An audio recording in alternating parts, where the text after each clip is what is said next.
Steve, knowing what I know about the Gracies, knowing what I know about the history of the family, knowing what a legendary family they are, to see you, my best friend, standing there with Royler Gracie, and you guys are about to grapple. I'm like, and we're in Brazil. I'm like, dude, this is a fucking trip. I was starstruck. How could you not? I thought I was like watching some 3D TV or something. Feels like you're right there on the mat. And Eddie wound up catching him in a triangle. It was the craziest fucking thing I've ever seen in my life. And it was like time stopped. It was like when you slapped that triangle on him, it seemed like time stopped. It didn't even seem real. And you kept jailbreaking, man, which is like was hilarious. That dexterity that you have with your legs, and you're setting up this omoplata here, and you got him in like full rubber guard here. Yeah, that was the beginning of the rubber guard. Right there. What you had then was the ability to control people. You just didn't have as many variations on technique to attack with, but you had this unbelievable fucking flexibility that a lot of people aren't aware of.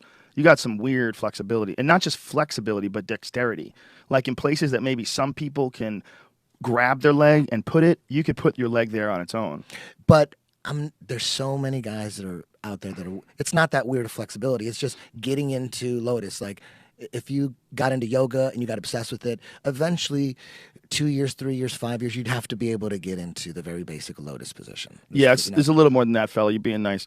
That's what it is. I know what you're saying, but the reality is you got some crazy legs. There's something weird about your legs. Your legs are like arms. They move in strange ways. Right here's, if he didn't try to pass right there and if he had just stayed in my guard, I wouldn't have gotten him. This wouldn't have happened, this transition. Boom. The if he would have just stayed, transition. Yeah, he got aggressive, and he shouldn't have got aggressive. If he would have just been conservative, I wouldn't have been able to go right here, right into the triangle. Boom, overhook. All Jean-Jacques right there. That's all Jean-Jacques. Yeah, you controlled that wrist and then slapped it over. And now this right here, where you had the triangle locked in, once here, like right there, I was like, holy shit. Because before, it was like one of those things where you're not breathing because it's not totally locked in. But once you had it locked behind the knee, I was looking at it, I was like, how is this guy going to survive? And he's tapping.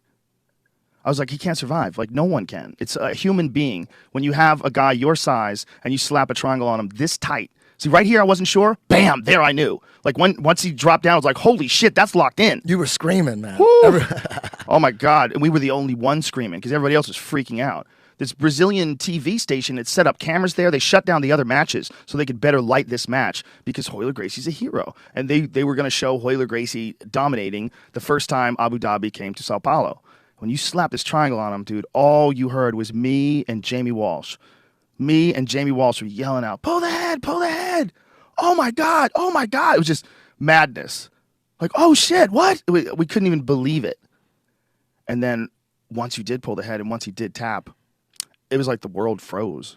It was weird. It was like, didn't make sense. The world just became some new place. The world just, a totally new element opened up. Like the world became a new place.